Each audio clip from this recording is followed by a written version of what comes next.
Oke, hari ini kita lagi bersama Pak Sadewo. Apa kabar Pak Sadewo? Kabar baik Mas. Alhamdulillah. Alhamdulillah sehat. Iya. Gimana kabarnya? Sehat ya? Alhamdulillah Pak, baik. Baik sekali. Covid bikin puyeng juga sih selama bertahun-tahun, hampir 2 tahun lah Pak ya. Nah, sudah pernah ini Pak positif mungkin? Sudah pernah positif bulan Agustus 2020 kemarin sampai 1,5 bulan. Wow, itu. Karena alhamdulillah bisa sembuh sehat seperti sekarang ini. Alhamdulillah. Nah, saya berharap yang lain hati-hatilah, gitu, waspada. Tapi ya jangan panik, yang penting jaga imun, jaga kesehatan. Nah, panik itu yang bikin masyarakat itu sampai sekarang jadi malas gitu Pak ya. Soalnya kalau kita melihat pemberitaan yang ada itu seakan-akan tuh mencekam. Apalagi sekarang adanya PPKM yang selalu diperpanjang dan diperpanjang. Menurut panjenengan Kiambak mengenai PPKM ini kan bagaimana gitu? Dari masyarakat sendiri beberapa emang ya nggak apa-apa lah gitu, tapi banyak yang menjerit. Ya memang untuk memutus rantai penyebaran virus ini yang paling efektif ya kebijakan PPKM yang sekarang ini diberlakukan oleh pemerintah.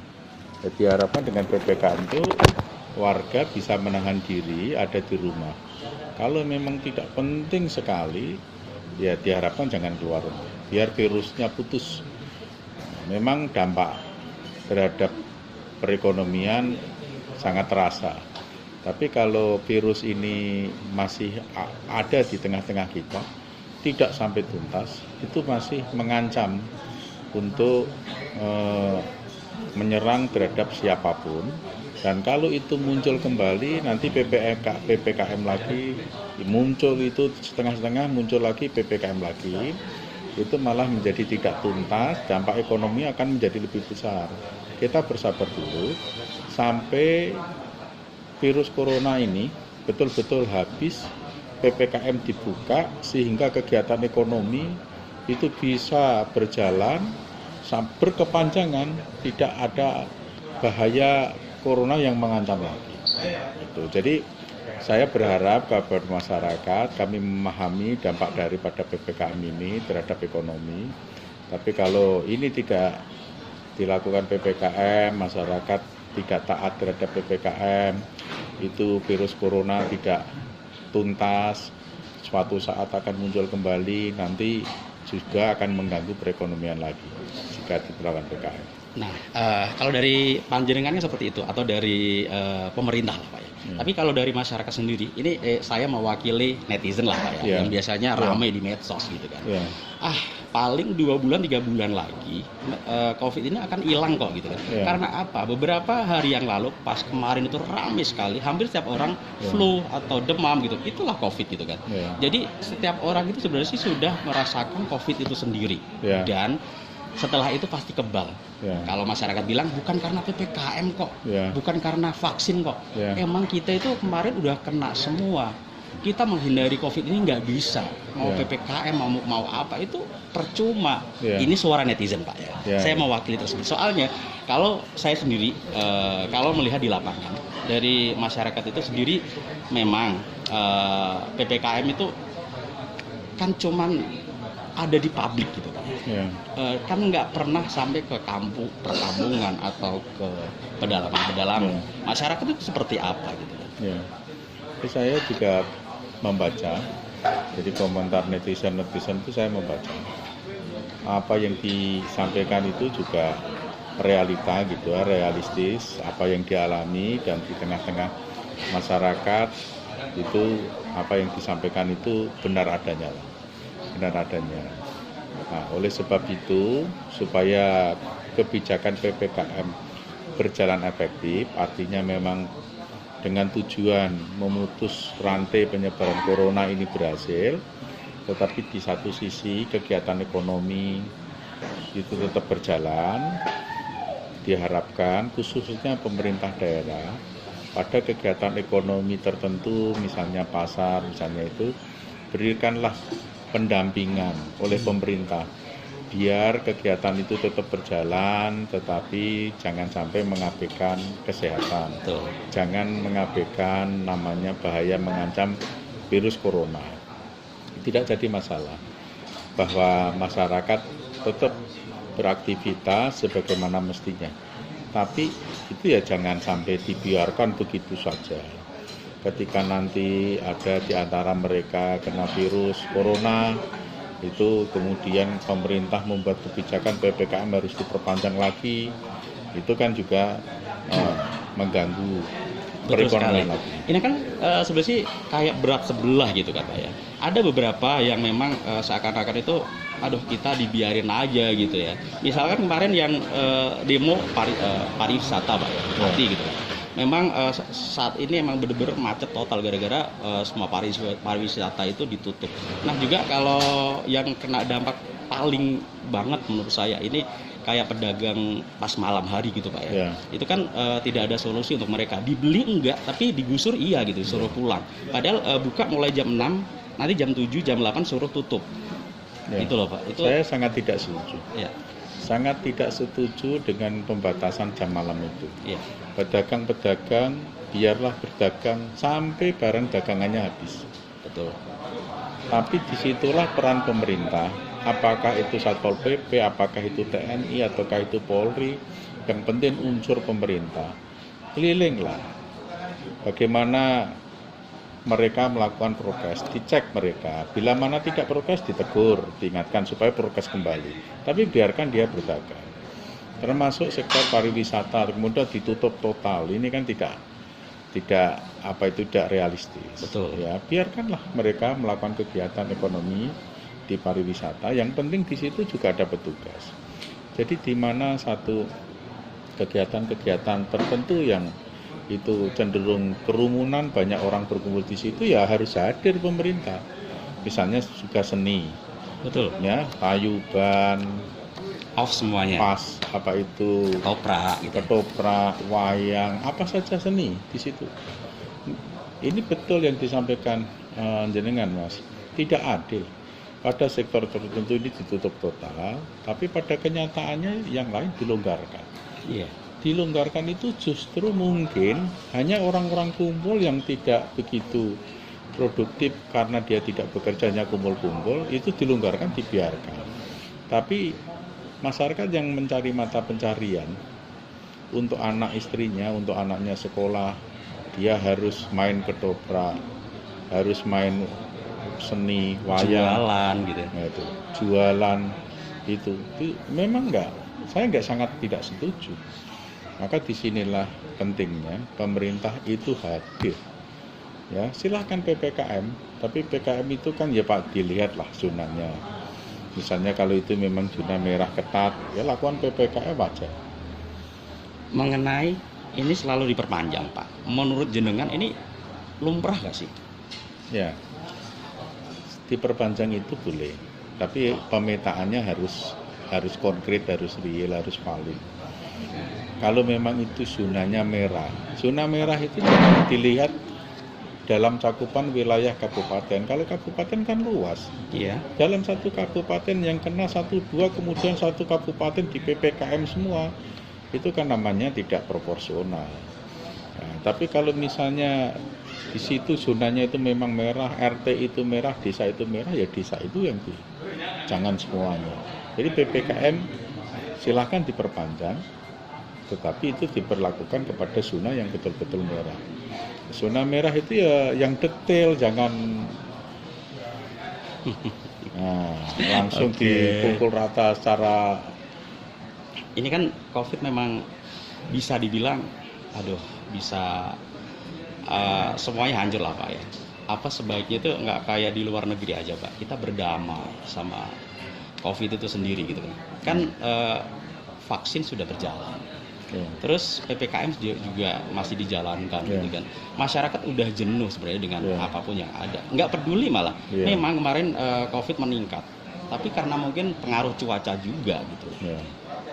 Ini kan kita itu kan harus berbicara itu kan dengan dasar yang bisa dicerna secara logika ya. Betul. Yang bisa dipertanggungjawabkan secara ilmiah. Tidak spekulasi, tidak tebak-tebak yang menimbulkan spekulasi yang belum tentu tebakan itu benar. Kalau dikatakan bahwa kemarin itu karena faktor cuaca, itu juga tidak ada penelitian yang menyimpulkan seperti itu. Tapi kalau menurut saya malah justru kemarin itu emang benar-benar kebanyakan masyarakat itu sudah terinfeksi gitu Pak. Tapi saat ini kan sudah menurun. Yes, berarti gini, kita itu kan berbicara atas data ya. Iya betul. Kita itu berbicara atas data, bukan atas opini ya. Betul. Kalau data itu memang kemarin menunjukkan bahwa yang kena COVID virus ini memang banyak. Hasil swab, hasil PCR, hasil antigen itu kan merupakan satu instrumen yang untuk kita tahu bahwa dia itu COVID atau tidak. Kalau sudah dilakukan itu dan faktanya memang positif, berarti itu memang kena. Data menunjukkan bahwa pada saat itu COVID naik, banyak yang meninggal, ya kan? Banyak yang meninggal. Arti kata banyak itu bukan berarti jumlah yang meninggal lebih banyak daripada enggak ya. Betul. Itu faktanya seperti itu, di Kudus, di Pati, di mana saja seperti itu. Apalagi di kota-kota besar seperti Jakarta. Jadi kalau pemerintah ketika itu memperlakukan PPKM untuk di Jawa dan Bali, itu ya sangat rasional, kan sangat rasional.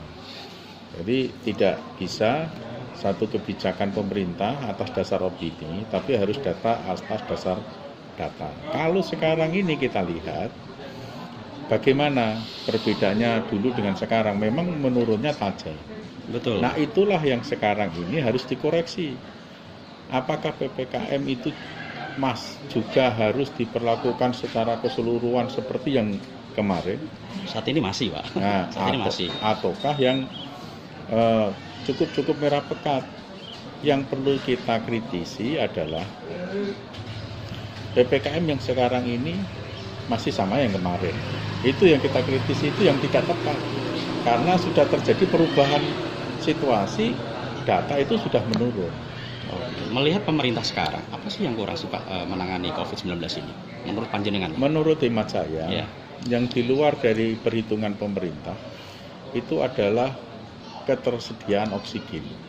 Oh iya, betul. Ketersediaan oksigen. Jadi kesannya pemerintah kurang cermat menghitung ketersediaan oksigen dari produksinya kemudian distribusinya, sehingga masyarakat itu sampai apatis terhadap pemerintah, terhadap kondisinya dia harus mengatasi kondisinya secara mandiri, tidak perlu berharap terhadap pemerintah, karena cari kamar buat rumah sakit ya tidak dapat. Betul sekali. Cari oksigen ya tidak mudah, ya lebih baik diatasi sendiri dengan cara-caranya sendiri. Tapi jenengan percaya nggak Pak kalau kemarin itu, kalau misalkan lihat rumah sakit kan full, penuh. Ya. Di luar ada tenda, di samping rumah sakit juga ada tenda untuk menyediakan pasien COVID-19 itu sendiri. Jenengan percaya nggak kalau yang di atas atau yang banyak kamar itu kosong?